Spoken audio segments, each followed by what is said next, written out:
This is a Star News Brief. I'm Samuel Otieno. President Uhuru Kenyatta's key allies are involved in a bitter blame game following a streak of losses in the recent by-elections considered Jubilee strongholds, with calls for a radical surgery of the party gaining momentum. Details have emerged over widening cracks in the once powerful outfit, even as some of Uhuru's key confidants lay ground to decamp from the ruling party. The president's lieutenants are engaged in supremacy battles and backstabbing that could have exposed Jubilee to the humbling series of defeats, especially in the Mount Kenya region. According to them, the losses are tied to the uncoordinated campaigns and interference from the office of the president.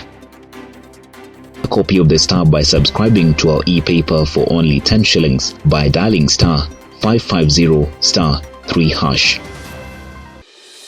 Parliament will not hesitate to deny the judiciary cash if its accounting officers cannot appear before the Public Accounts Committee to answer audit queries. Speaker Justin Muturi has maintained that all state agencies will have to appear before Parliament to answer audit queries, adding that Parliament itself appears. In reference to the recent protest by Chief Justice Martha Koome, Muturi said Parliament will be at liberty to withhold funds for any agency that persistently ignores the August House and does not want to be accountable for the expenditure of public resources.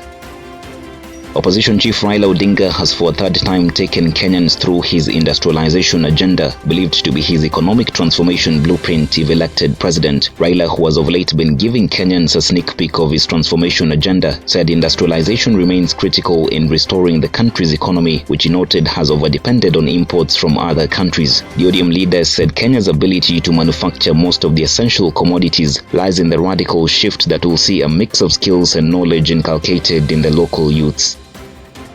The University of Nairobi has halted proposed reforms to restructure the institution's management. Vice-Chancellor Stephen Kiambaa on Sunday told The Star the institution will open consultations on the proposals as recommended by the Education Ministry. Education CS George Magoha on Friday put to halt the directive by the University Council to begin radical changes in the management of the institution, pending approval by the Ministry and gazettement. Kiambaa notes that the university's legal team is looking into the matter and will advise on the decision in the course of the week.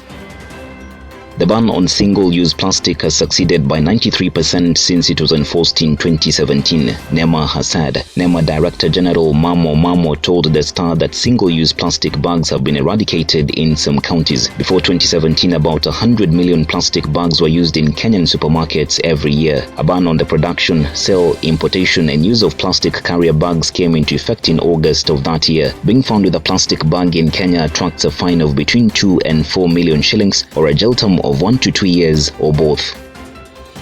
Get a copy of The Star by subscribing to our e-paper for only 10 shillings by dialing *550*3#.